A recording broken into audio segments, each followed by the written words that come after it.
Hello dear students, welcome to my Odia classes. पे आज class को स्वागत। आज हूँ क्लास नंबर 4। आज आम रिवाइज करवा परवर्ती क्लास को आगू नवा। ठीक अच्छे, चलो तो आरंभ करने पूर्व पिले आमर तो जो मैंने पुराना पिला रेगुलर देखुं से जानी आप्लिकेशन रे क्लास होची। आउ जो मैंने क्लास करेंगे आमर माय ओडिया क्लासेस को इंस्टॉल करेंगे। Okay, my Odia classes install करेंगे, एथिरे एग्जाम दे पारिबे। जहाँ भी किसी डाउट रोचे ये नंबर रे कांटेक्ट करेंगे कि व्हाट्सएप करेंगे। यहाँ कांटेक्ट नंबर बा व्हाट्सएप नंबर भी अच्छी करेंगे। ठीक अच्छे, कौन कौन कोर्स अच्छी ना आमर साइंस कोर्स चलती। Doubt clear class, recorded class रहिबो, क्वेश्चन विथ आंसर रहिबो, chapter wise test, MCQ practice test, last 5 year question practice हम, पीएचटी एग्जाम हम। ओके, ता सहित रही इंग्लिश क्लास भी रही। इंग्लिश सेमती सब गुड़ाक क्लास रीएचटी एग्जाम लाइव क्लास आरंभ कर वीएचटी एग्जाम पर्यंत। तापर मैथ साइंस इंग्लिश ये 3टा क्लास पिले रहिबो। ठीक अच्छे, जो मैंने पुराना पिला जानी, जो मैंने नुआ पिला मुझे कहूँ। चलते डेरी न करी आरंभ करवा। लास्ट क्लास रो होमवर्क क्वेश्चन गोटे दिखाई, ये होमवर्क क्वेश्चन साइंस जो मैंने कमेंट बॉक्स रे देइन, तो आज भी होमवर्क क्वेश्चन दिज्व। समस्ते कमेंट बॉक्स रे कमेंट करिवो, आउ चैनल को नुआ आसथिले लाइक और शेयर सब्सक्राइब करिवो।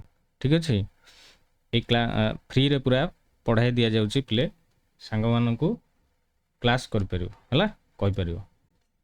तो लास्ट क्लास रे आमे पढ़ाइथिले कैल्शियम ऑक्साइड, तार संकेत थिला कली चून।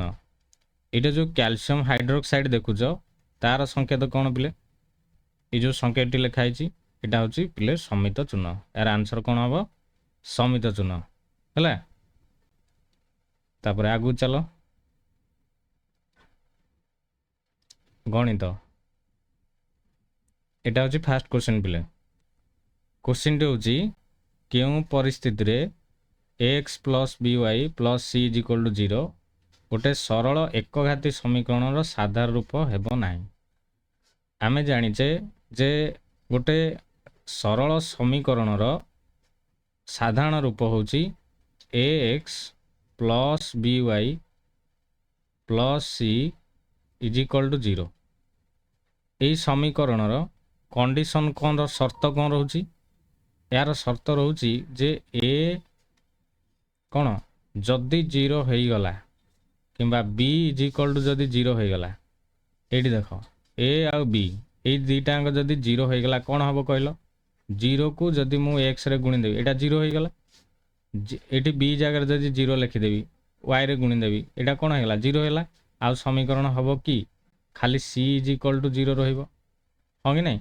तेणुक यार शर्तटा पिले ऑप्शन बी हम right answer. A is equal to 0 b is equal to 0 साधारण रूप हम नहीं। ओके, यहाँ हूँ आमर शर्त। यार आंसर पिले ऑप्शन बी। आगू जावा नेक्स्ट क्वेश्चन। नेक्स्ट क्वेश्चन हूँ 14 number 7x plus 8y is equal to 14। यही समीकरण टी केउंटी ध्रुवक पद? ध्रुवक पद कौन देख आमे जानिचे ये जो समीकरण 7x प्लस 8y है यहाँ हूँ एक्स रहग, यहाँ हूँ कौन 8टा हूँ वाई रहग। ये जोटा रहा 14टा ये 14टा हूँ आमर ध्रुवक पद। ओके, ताल ऑप्शन सी अच्छी आमर आंसर। ऑप्शन सी रे अच्छी, तेणु राइट आंसर हम ऑप्शन सी ध्रुवक पद ऑप्शन सी। आगू जावा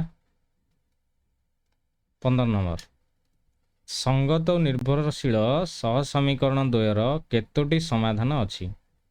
ले आमे पढ़ी जे सह समीकरण द्वय जदि संगत और निर्भरशील है ताहले तार असंख्य समाधान अच्छी। यहाँ हम राइट आंसर असंख्य समाधान है ऑप्शन डी। देख ऑप्शन डी। आगू जावा 16 नंबर क्वेश्चन टी हूँ a1x plus b1y plus c1 is equal to 0, a2x plus b2y plus c2 is equal to 0 एकक समाधान संभवपर हेले x ର ମାନ କାହା ସହିତ ସମାନ ହେବ?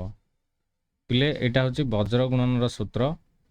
x ର ମାନ ହେବ b1c2 minus b2c1 Bai a1b2 minus a2b1 ଆଉ y ର ମାନ ହେବ c1a2 minus c2a1 divided by a1b2 minus a2b1। ଏଇଟା ହେଉଛି ବଜ୍ର ଗୁଣନ ସୂତ୍ର। ଏଇ ଅପସନ୍ଟା କେଉଁଠି ଅଛି? ଏଇଟା ଆମର ଏଇଠି ଅଛି option C, b1c2 minus b2c1 divided by a1b2 minus a2b1, option C. ହେଲେ ଏହାର ଆନ୍ସର ହେବ ଅପସନ୍ ସି। ଆଗକୁ ଯିବା 17 ନମ୍ବର। କେଉଁ ସହ ସମୀକରଣ ଦ୍ୱୟର ଅନନ୍ୟ ସମାଧାନଟି 0 0 ଅଟେ? ଦେଖ ଏଇଠି ପିଲେ ଏଇ ଯେଉଁ ଅପସନ୍ ଚାରିଟା ଅଛି, ଏଇ ଯେଉଁ ଚାରିଟା ଅପସନ୍ରେ ଧ୍ରୁବକ ପଦ ନାହିଁ। ଯେଉଁଠି ଧ୍ରୁବକ ପଦ ନାହିଁ ଆମକୁ ଚେକ୍ କରିବାକୁ ପଡ଼ିବ ଯେ a1 Bai a2 not equal to b1 Bai b2 କେଉଁଠି ଅଛି? a1 Bai a2 not equal to b1 Bai b2 କେଉଁଠି ଅଛି? ତାହେଲେ ଏଇଠି ଦେଖ ଅପସନ୍ ବିରେ ଅଛି, ଅପସନ୍ ବି। ତାହେଲେ ଏ ଅପସନ୍ ବି ହେଲା 2/5 ନଟ୍ ଇକ୍ୱାଲ୍ ଟୁ 3/9, ହଁ କି ନାହିଁ? 2/5 ନଟ୍ ଇକ୍ୱାଲ୍ ଟୁ 3/9, ହଁ କି ନାହିଁ? এইটা ହେଉଛି ଆମର ଅପସନ୍ ଅଛି। କିନ୍ତୁ 7x ଦେଖ 7/14 ଏଇଟା ହେବ 3/6, ଏ ହେଲା 7 ଦୁଣେ 14, 1/2, 3 କେ 3, 3 ଦୁଣେ 6, ଇଏ ଦୁଇଟା ସମାନ ଆସିଗଲା, ଫାର୍ଷ୍ଟଟା ସମାନ ଆସିଗଲା। ସେମିତି ଥାର୍ଡ଼ଟା ଦେଖିବ 2/14 ଏଇଟା ହେଇଯିବ 1/7 ଆସିଯିବ, ଇଏ 3/21 1/7, ଇଏ ବି ସମାନ ଆସିଗଲା। ଏଇଟା ହେଉଛି 0.3 0.9 ପଏଣ୍ଟ ଏଇଟା, ତାହେଲେ 3 3 9, ଇଏ 1/3 ଆସିଯିବ, 17 3 51 1/3 ଆସିଯିବ। ତାହେଲେ ଏଇଟା ହେଲା 1/2, ଏଇଟା ହେଲା ଆମର 1/2 ସମାନ ଆସିଗଲା। କେଉଁଠି ସମାନ ଆସୁନି? ଅପସନ୍ ବି। ତେଣୁ ଅପସନ୍ ବି ହେବ ପିଲେ ରାଇଟ୍ ଆନ୍ସର୍। ବୁଝା ପଡ଼ିଲା? ବାସ୍। Next history. ପ୍ରଥମ କ୍ୱେଶ୍ଚିନ୍, କେବେ ଗାନ୍ଧୀଜୀ ପ୍ରଥମେ ଇଂଲଣ୍ଡ ଯାତ୍ରା କରିଥିଲେ? ହେଲେ ଏହାର ରାଇଟ୍ ଆନ୍ସର୍ ତୁମେ ଜାଣିଛ 1888, ଅପସନ୍ ଖ। ନେକ୍ସଟ କ୍ୱେଶ୍ଚିନ୍, କେବେ ଗାନ୍ଧୀଜୀ ନାଟାଲ ଭାରତୀୟ କଂଗ୍ରେସ ଗଠନ କରିଥିଲେ? ନାଟାଲ ଭାରତୀୟ କଂଗ୍ରେସ 1894, 1894, ଅପସନ୍ ଖ। ନେକ୍ସଟ 3 ନମ୍ବର କ୍ୱେଶ୍ଚିନ୍ ପିଲେ, ଜୋହାନ୍ସବର୍ଗର ଏମ୍ପାୟାର ଥିଏଟରରେ ଅନୁଷ୍ଠିତ ସାଧାରଣ ସଭାରେ କେଉଁ କଳା ଆଇନ ଅମାନ୍ୟ କରିବା ପାଇଁ ଉପସ୍ଥିତ ଭାରତୀୟମାନେ ଦୃଢ଼ ସଂକଳ୍ପ ନେଇଥିଲେ? ପିଲେ ଏହାର ଆନ୍ସର ହେବ ଭାରତୀୟମାନଙ୍କୁ ନିଜ ଆଙ୍ଗୁଳି ଛାପ ଥିବା ପଞ୍ଜୀକୃତ ପ୍ରମାଣପତ୍ର ସବୁବେଳେ ନିଜ ସହିତ ବହନ କରିବା ବାଧ୍ୟତାମୂଳକ କରିବା। ଏଇ କ୍ୱେଶ୍ଚିନ୍ଟା ଆନ୍ସର ଏ ଘ। ପରବର୍ତ୍ତୀ ଦେଖିବା 4 ନମ୍ବର, କେବେ ଜୋହାନ୍ସବର୍ଗର ଏମ୍ପାୟାର ଥିଏଟରରେ ଦକ୍ଷିଣ ଆଫ୍ରିକା ସରକାରଙ୍କ କଳା ଆଇନ ବିରୁଦ୍ଧରେ ଭାରତୀୟମାନଙ୍କର ସାଧାରଣ ସଭା ଅନୁଷ୍ଠିତ ହୋଇଥିଲା? ତୁମେ ଜାଣିଛ ଏହାର ରାଇଟ୍ ଆନ୍ସର ହେବ 1906। କଳା ଆଇନ ସମ୍ପର୍କରେ ଗୋଟେ ବିରୁଦ୍ଧରେ ଗୋଟେ ସାଧାରଣ ସଭା ବସିଥିଲା, ଅପସନ୍ ଖ।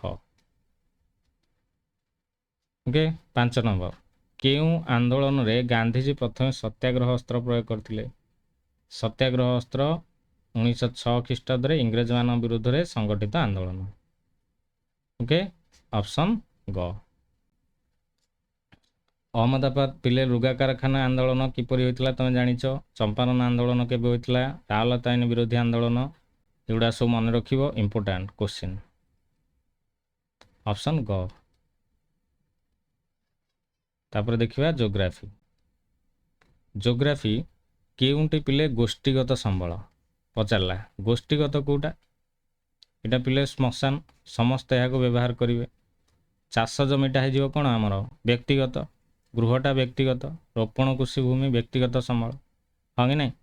କିନ୍ତୁ ଶ୍ମଶାନଟା ହେଉଛି ଆମର ଗୋଷ୍ଠୀ, ଗାଁର ଲୋକ ସମସ୍ତେ ବ୍ୟବହାର କରିପାରିବେ, ଅପସନ୍ ଖ। ସମୁଦ୍ର ଉପକୂଳର ଅନ୍ୟାନ୍ୟ ଅର୍ଥନୈତିକ ଅଞ୍ଚଳ ଇଇଜେଡ୍ ଯେଉଁଟା କହୁଛ EEZ economic zone exclusive economic zone କେତେ କିଲୋମିଟର ପର୍ଯ୍ୟନ୍ତ ପିଲେ ଏଇଟା 370 ଅପସନ୍ ଘ 370 କିଲୋମିଟର ପର୍ଯ୍ୟନ୍ତ ବିସ୍ତୃତ ହେଲା। କେଉଁଠି ଏକ ନବୀକରଣ ଯୋଗ୍ୟ ସମ୍ବଳ ନୁହେଁ କେଉଁଠି ଏକ ନବୀକରଣ ଯୋଗ୍ୟ ସମ୍ବଳ ନୁହେଁ ହଁ ପେଟ୍ରୋଲିୟମ ହେଲା। ମୃତ୍ତିକା ଯୋଗ୍ୟ ସମ୍ବଳ ନବୀକରଣ ଯୋଗ୍ୟ ଜଳଟା ପୁନର୍ଭରଣ ହୋଇପାରିବ ଯୋଗ୍ୟ ସମ୍ବଳ ବାୟୁ ଅସରନ୍ତି ନବୀକରଣ ଯୋଗ୍ୟ ସମ୍ବଳ କିନ୍ତୁ ପେଟ୍ରୋଲିୟମ ଅପସନ୍ ଘ ଓକେ। ନେକ୍ସଟ ପ୍ରକୃତି ପ୍ରାଦ୍ୟୋଗ୍ୟ ଅନୁଷ୍ଠାନ ଅନ୍ୟ କେଉଁଠି ସମ୍ବଳର ରୂପାନ୍ତରିତ ପ୍ରକ୍ରିୟାରେ ଉପାଦାନ ଭାବରେ କାର୍ଯ୍ୟ କରିଥାନ୍ତି କେଉଁଠି ନା ସବୁ ଯାକ କିଏ କରେ ମନୁଷ୍ୟ ହିଁ କରେ ଅପସନ୍ ଖ ହଁ କି ନାହିଁ ମନୁଷ୍ୟ ହିଁ କରେ। ତାପରେ ଦେଖିବା 10 ନମ୍ବର 12 ନଟିକାଲ ମାଇଲ କେତେ କିଲୋମିଟର ତୁମେ ଜାଣିଛ ପିଲେ ଏହାର ଆନ୍ସର ହେବ 22.2 କିଲୋମିଟର ଅପସନ୍ କ ଠିକ୍ ଅଛି। ସରିଲା ପିଲେ ଆଜିର କ୍ଲାସ୍ ଗୋଟେ ହୋମୱାର୍କ କ୍ୱେଶ୍ଚିନ୍ ଏଇ କ୍ୱେଶ୍ଚିନ୍ଟି ହେଉଛି ମ୍ୟାଥମେଟିକ୍ସର ପ୍ରଥମ ଚାପ୍ଟର এই କ୍ୱେଶ୍ଚିନ୍ର ଆନ୍ସର କମେଣ୍ଟ ବକ୍ସରେ ଲେଖିକି ପଠାଇବେ ହେଲା। ଯଦି କ୍ଲାସ୍ଟି ଭଲ ଲାଗିଛି ସାଙ୍ଗମାନଙ୍କୁ ସେୟାର କରିଦେବେ ଆଉ ନିଚେ ମଧ୍ୟ ଲାଇକ୍ ଏହାକୁ କରିବେ ଆଉ ଯେଉଁମାନେ ଆଜି ନୂଆ ଦେଖୁଛନ୍ତି ଚ୍ୟାନେଲକୁ ସବସ୍କ୍ରାଇବ୍ କରି ରଖନ୍ତୁ। ନେକ୍ସଟ କ୍ଲାସ୍ ଆସନ୍ତାକାଲି ସବୁଦିନ କ୍ଲାସ୍ ପ୍ରୋଭାଇଡ଼ ହେଉଛି ସବୁଦିନ ଦେଖିବା ପାଇଁ ଅନୁରୋଧ ସମସ୍ତେ ଦେଖିଲେ ଏହାର ରିଭିଜନ୍ ଠିକ୍ ଭାବରେ ହେବ ଯେଉଁଠି ବି କ୍ଲାସ୍ କରନ୍ତୁ ନା କାହିଁକି ରିଭିଜନ୍ ନିହାତି ଜରୁରୀ ଠିକ୍ ଅଛି। ଚାଲ କ୍ଲାସ୍ ଓଭର କରିବା ଥ୍ୟାଙ୍କସ୍ ଫର୍ ୱାଚିଂ ଧନ୍ୟବାଦ।